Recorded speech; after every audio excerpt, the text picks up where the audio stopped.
Hello and welcome to Credit Shift News and Update. This week I'm Paul Sweeney, co-founder and chief strategy officer here at Webio, and today I'm again joined by our CEO and co-founder, Cormac O'Neill. Evening, hey, Paul. Hey, how you doing? And we will be exploring some of the recent news stories, events, reports and trends in the credit industry. So before we kick off all that, Cormac, any updates from the wonderful world of Webio this week? The wonderful world of Webio this week. Well, I guess, Paul, you and I were very fortunate to spend 2 days over in London by invitation of our friends in AGC Partners. Let's give them a quick plug, a UK and US investment bank, and kindly invited us to a financial PEVC, all things funding summit in London for 2 days. 300 participants, really good event. One of the best that I think, Paul, you and I agreed, one of the best we've been at. Because of the quality of everybody that was there in terms of the companies and whether it's companies that were there, whether it was PE folks or alternative lenders, so to speak, and venture capitalists. Really, really good couple of days, some fantastic conversations. I know things for those of you in the startup world and anybody listening who may be out there looking for funding and all the rest, the news from the front is there's plenty of money out there, that's for sure, and plenty of funds looking for good homes. And a lot of very upbeat folks out there for the second half of this year was the sense I got. Now, that might have something to do with the nice cocktails they served us the evening before, I'm not sure, but there was definitely a positive vibe in the room. And it was great. We actually met a customer there, Paul, by pure chance. Do you remember that? Yeah, I'm sure you do remember it. That didn't mean to come out like that, but this was the next day. So we met a customer of theirs, but just by pure chance, which was very, very interesting. So, so that was it. Good couple of days in London. Sorry, go on. You. No, what struck me was just the that old world charm of those buildings and the scale of them, the size of them, the history of them, and I guess the history of everyone involved in engineering, which is where we were, and all the statues around that area. Just kind of really makes you much more kind of present to just the deep history of the place. And as well, on the way out, Cormac, I kind of reflected on, I think there was over £200 billion under management in that room. Absolutely. There was quite a bit, Paul, quite a bit. Hey, listen, never get tired of going to London. Never get tired of going to London. No. Fantastic city. It was so interesting. It was. It's good couple of days. So it was hard work. We want our listeners to realise that we weren't over there in a jolly. This was hard work. So let's just be. It was back to back stuff. Back to back stuff. Back to back. Okay, let's jump into some industry news. People are starting to come to an understanding that, having done some kind of work in preparation for customer duty, that the world changes and people can be thrown into vulnerability quite suddenly. You can't imagine how much has changed day by day, and you've got to manage that. And the ability to measure and monitor that kind of change is being raised now as an ongoing concern for management across the credit industry. And one of the questions being raised is, do companies have an early warning system that anticipates harm by joining the dots across lots of different data sources? And this came up in a couple of our meetings in London, actually, Cormac. I don't think that people truly understand the depth of impact that the customer duty is going to have. And this came up in some of the reading this week in the last couple of days, where there's some people saying that the monitoring system for customer duty is going to have to be self-learning as well. It's not enough to just have a system in place to monitor. It's also going to be adaptive and learning. So I think we've a lot to see yet from the impact of customer duty. Yeah, it did come up a couple of conversations we had last week, Paul. It certainly did. The other thing, look, this is coming up all the time now when we engage with customers. It's, how can you help me? It's not so much to stay compliant, but how can you help me monitor, as you said there, and evidence and track and report. They're the key things that we're hearing from our customers when we're engaging with them now. It is certainly front and center of a lot of people's minds at the moment, and will continue to be. And it's something that we've factored into our product roadmap in terms of the insights we can give customers. We had a session on this today internally, just around managing our data and how can we give access to it. Like a lot of things that we would see on a regular basis is data requests from our customers got to do with their customers, and how can we act on that as speedily and as much detail as we possibly can. Definitely something that we are super conscious of now in terms of when we're thinking of our product into the future. And that's been customer driven. When I say customer driven, our customer driven. And so this one is going to just keep going. I think it's going to keep going and keep getting more and more serious. Okay, moving on to our next section of Buy Now, Pay Later, AI and all things innovative technology. First item on the agenda, OpenAI Gap Closing. Companies that have wrapped their service around OpenAI's platform may have to do a bit more strategic reflection. Why? Well, other models like closed models such as Claude and Inflection.ai are approaching levels of performance that industry analyst Brett Kinsella is calling the good enough threshold, and often at a lower cost. In an era where generative AI strategies are going to be of major strategic importance, we're seeing the major cloud vendors move to a position where each of them will provide access to all the models you could need. Brett's article shows that there may be different types of personal assistant or co-pilot evolving with each model, and thus maybe not all models are the same, and maybe the best option is to mix and match them where you need them.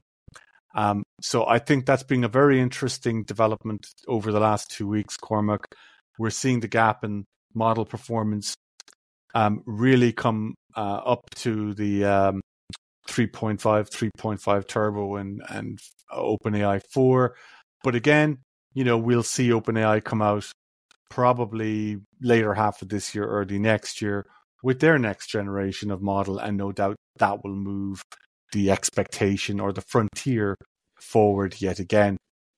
Yeah, look, this does it kind of remind you of breaking wasn't it the 4-minute mile barrier that Roger Bannister broke? So once one person does it, everybody starts doing it.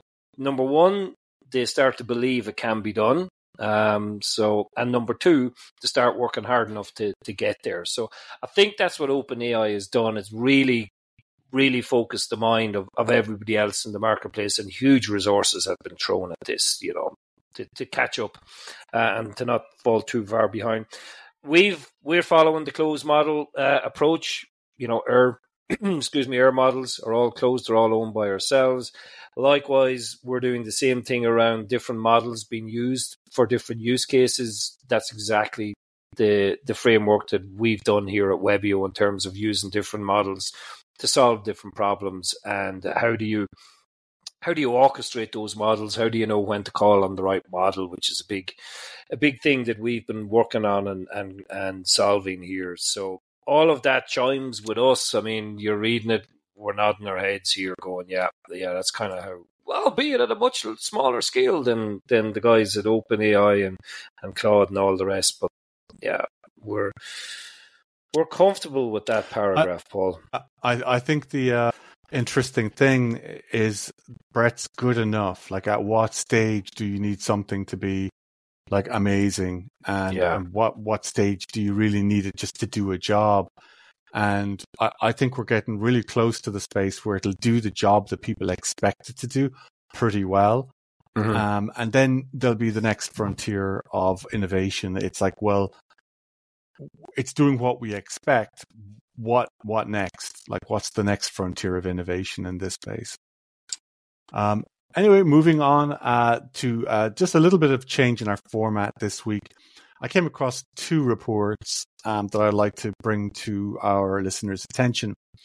A recent report from Lenvy, Borrowers on the Brink, illuminates the growing significance of brand and trust in the realm of borrowing decisions, alongside the advancements in AI innovation, marking a shift from the prioritization of green credentials. It reveals a stark transformation from 2013, with borrowers now placing nearly as much emphasis on brand reputation as they do on interest rates when choosing a lender. So this change underscores the decline in the unilateral pursuit of favorable interest rates and highlights the emerging prominence of brand loyalty in lending decisions. Now, the surge in the popularity of buy now, pay later schemes represents a significant trend, favored especially among younger customers and overtaking credit cards among Gen Z. However, this trend does raise considerable concerns, particularly around the unregulated nature of buy now, pay later, its impact on vulnerable groups, and the challenges facing customers in managing multiple concurrent repayments. Notably, the report points to a disproportionate reliance on buy now, pay later among individuals with mental health conditions, cognitive disabilities, and ethnic minorities, suggesting a wider issue of financial exclusion and the appeal of buy now, pay later to and its frictionless processes to these groups. I found this bit particularly telling. In today's fiercely competitive financial services market, the essence of trust and the value of a reputable brand are more crucial than ever. Borrowers seek assurance in lenders known for fair treatment, especially during turbulent times, indicating a blend of brand strength and competitive interest rates are going to be key to winning customer favour. Now, we followed this for some time, Cormac, and nearly every week I think we mention buy now, pay later, the ongoing requirements to monitor conversations, which we've just gone through again, and the ability of those systems to adapt and learn. But when you look at buy now, pay later brands and their ability to do that intelligently, I think there's still a gap in the market for their ability to do that. Yeah, there is, Paul. And if you look at buy now, pay later are in their current form, as we call them, is still very early, right? So the focus, as far as the buy now, pay later has been concerned about, has been selling their product, right? It's been it's all front of sale. How do we get more of this out there? How do we get more traction? Top line. Eventually, it starts to filter down. Okay, what are the issues that this is creating? Some of it unforeseen, some of it seen, and how do we handle them? Right. So the first thing is run as fast as we can and grow as quick as we can, and we'll deal with all the problems that and I say problems because they're not all major problems. It's just growing pains. And this is certainly one, in terms of, as you say, monitoring the conversations and being able to change and learn depending on what the circumstances are of a customer. I think it is interesting that people are starting to put more weight into brand as opposed to cost. I mean, I would have pretty much always been in, everything else being equal, the cheapest interest rate loan is the one I'll go for, everything else being equal. If people are now starting to make decisions on brand loyalty and not just interest rates, that has knock-on implications for originators and also for the buy now, pay later folks, and how they deal with customers who get into financial difficulty. Because if they don't deal with them fair and equitably, they're not going to become repeat customers. It's going to be buy now, pay later, and I'm done. That's it. So obviously, the success of these models requires repeat customers, and therefore you gotta treat people fairly when they get into difficulty. So a lot in that. I think they're going to have to. I guess my original point is the investment has always been at the beginning of the funnel and selling your product, in this case, lending money. investment now has to look into the customer service support side of things, and how do we handle the after sales and everything that comes along with the after sales. And that's the area that hasn't had the investment up till now. And I think you're going to see that start to change. I think that's going to end up being super important. Yeah, typical things play into this metric-wise in terms of churn and lifetime value, and all of these things come into play here. What are the unit economics of these buy now, pay laters, and how can they help improve those unit economics by engaging with technology throughout the customer journey, and that's what we're going to see as this space starts to evolve. Yeah, I think that I've kind of always been a little obsessed by payments and how easy they are or not. And I've even noticed lately that people I know and people in my house our preferred method is a Revolut card now, because it's just so much easier. It's instant. It's just like roll down to the person you want to pay or the service and pay. Yeah. And it's like, I won't mention the Irish bank that I'm a customer of, but I'm a customer of that bank now for over 35 years.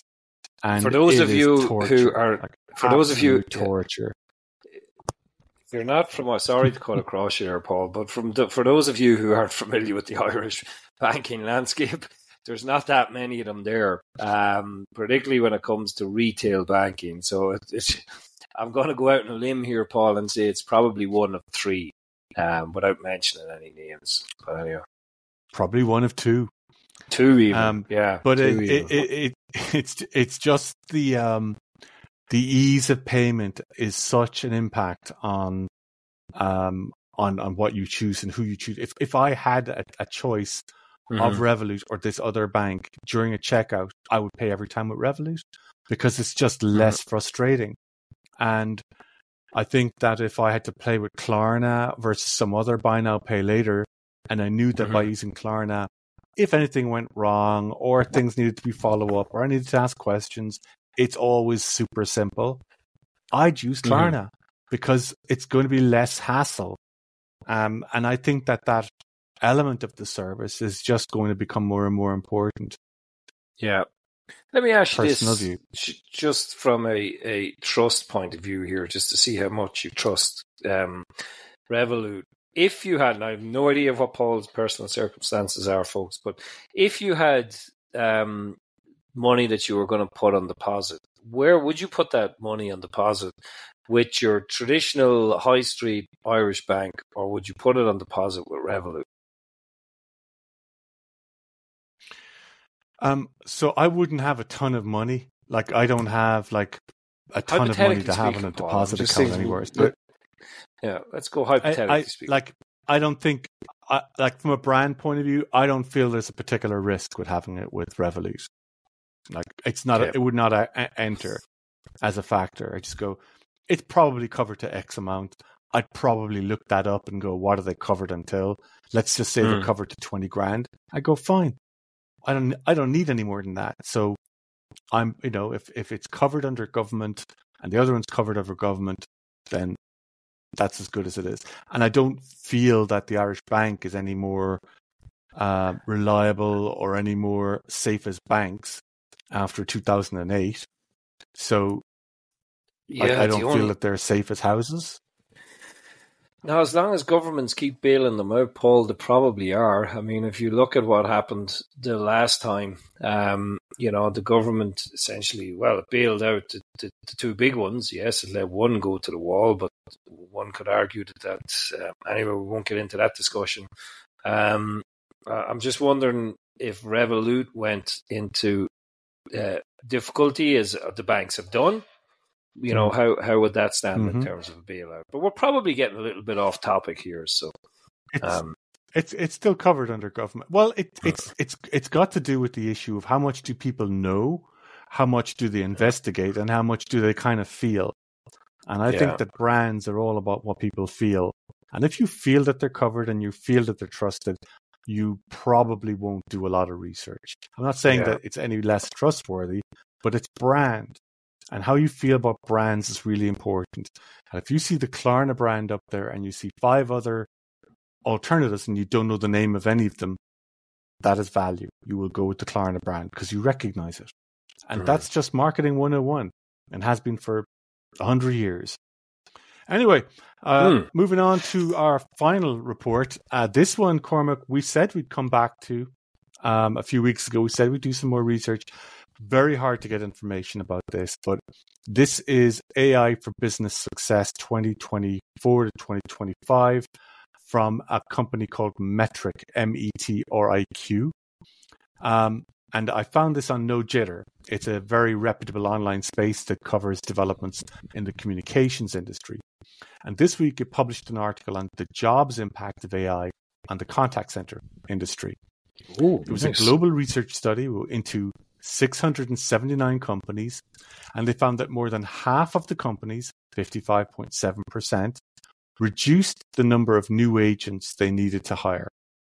Those who did not use AI in the calendar year 2023 hired 89% more agents than those that did use AI.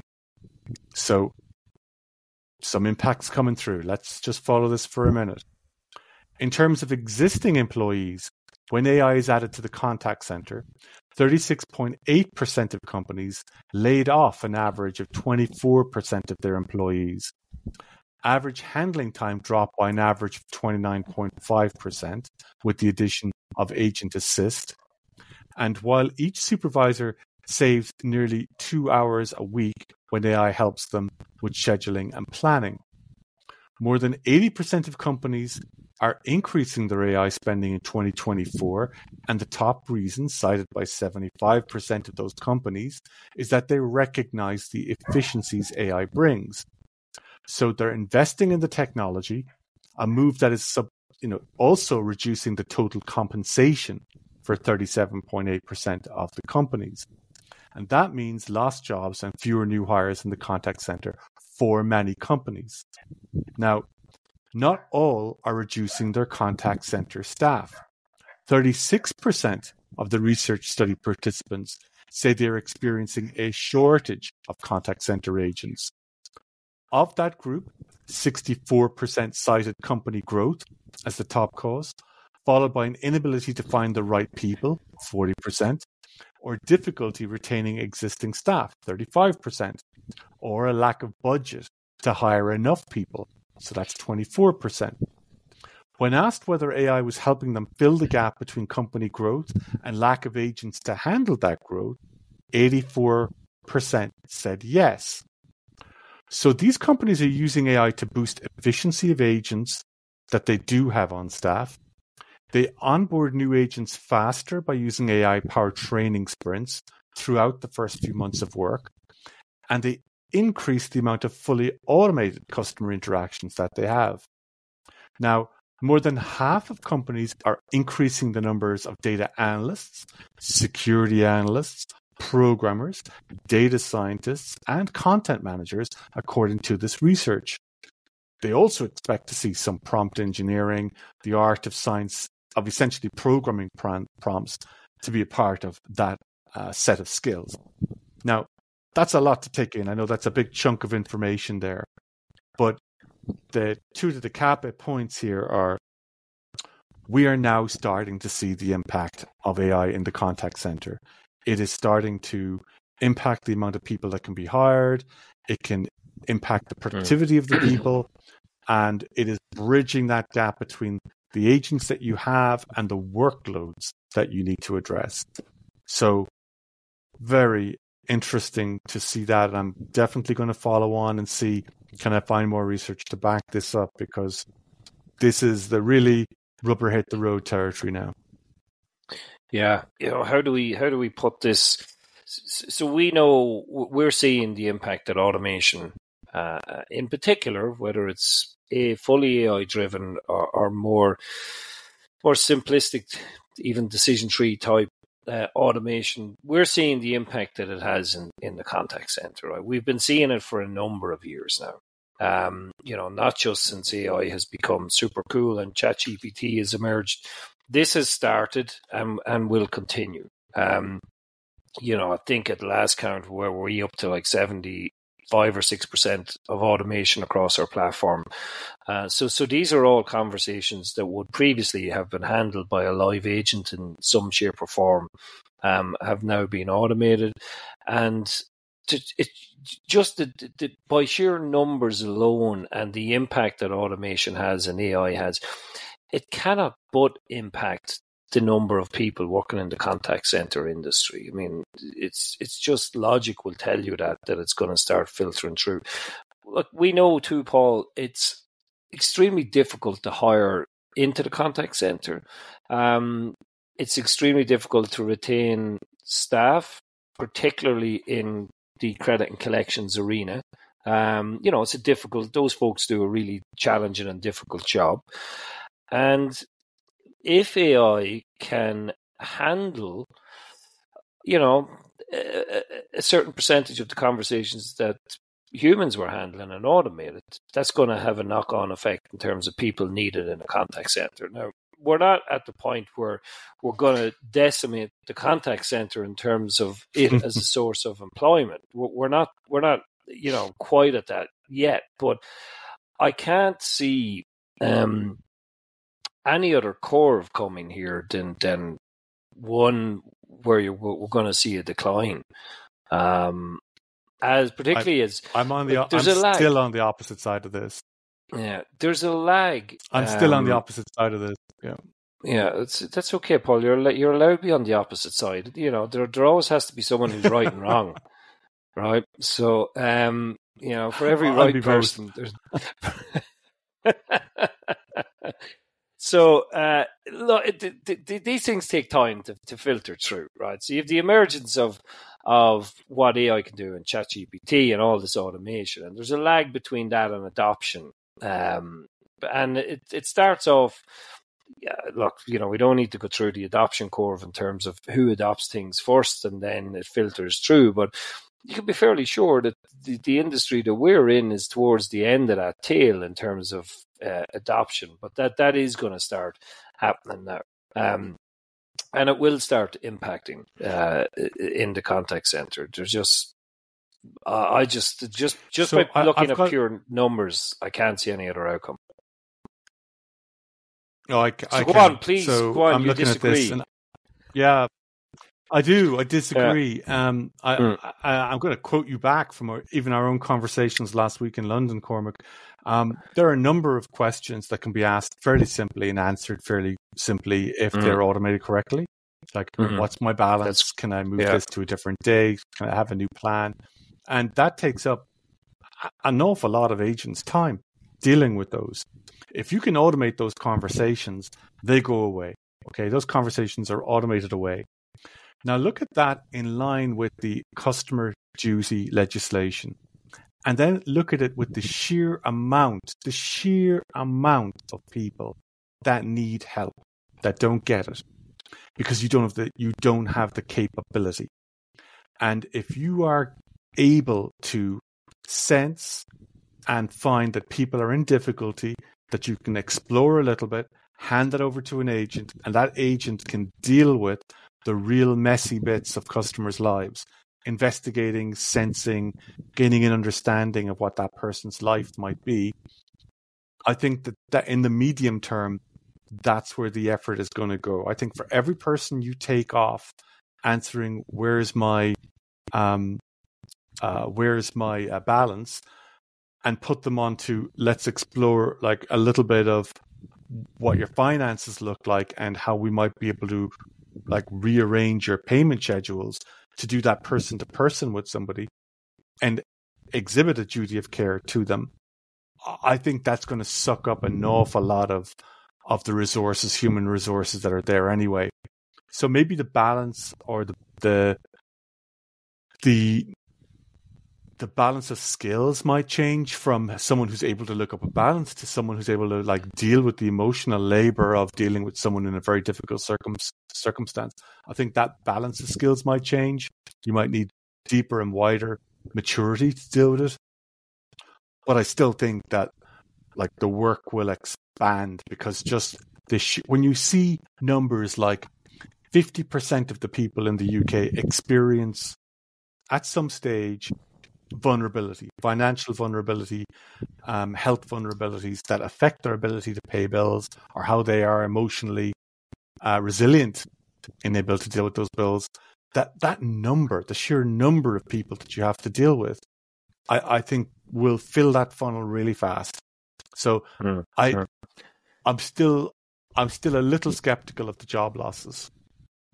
So I think, and let's be clear here, there is always going to be a need for trained people in the contact center industry to handle those 60% cases or whatever it may be. I think we're talking about inbound contact here, right? So I think what we are seeing is about 40% of inbound contact in credit and collections are handled by those, what's my balance, next payment date, very automatable type queries that can be easily taken out of the contact center.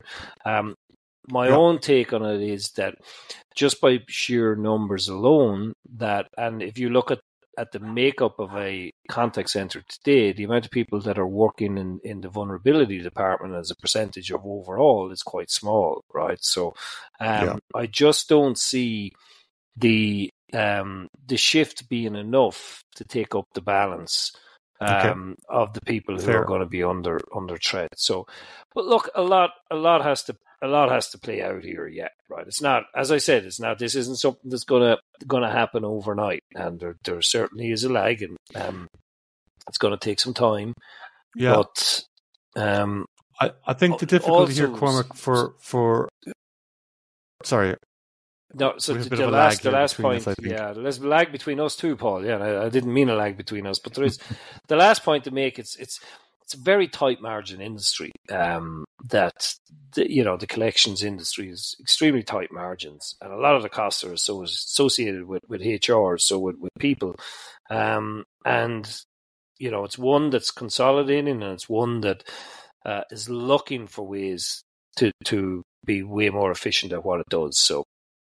Yeah. So look, let's tell you what, let's schedule a follow-on conversation for 5 years' time and see what the metrics look like. All this will be done and dusted by then. I'm just interested in, like, if I was a person in a BPO or with a large contact center or with a large customer service organization, I think getting a sense of the nature and speed of the disruption would be kind of something I'd like to get my hands on. Because this could tilt very fast, or it could take a long time to work its way through. And just again, for managing change, I think it's a good one to keep on the agenda, keep on the radar. Absolutely. Okay, folks. Cormac, thank you very much again for joining us this week. Always a pleasure to have you. And for everyone looking to follow up on any of the items we've discussed today, as always, they are contained in the episode notes. And if you are looking to find us, you will always find us at webio.com, where we update continuously with updated news and stories for the industry and indeed for Webio. Thank you for joining us. Meet us again next week, same time, this channel. Take care.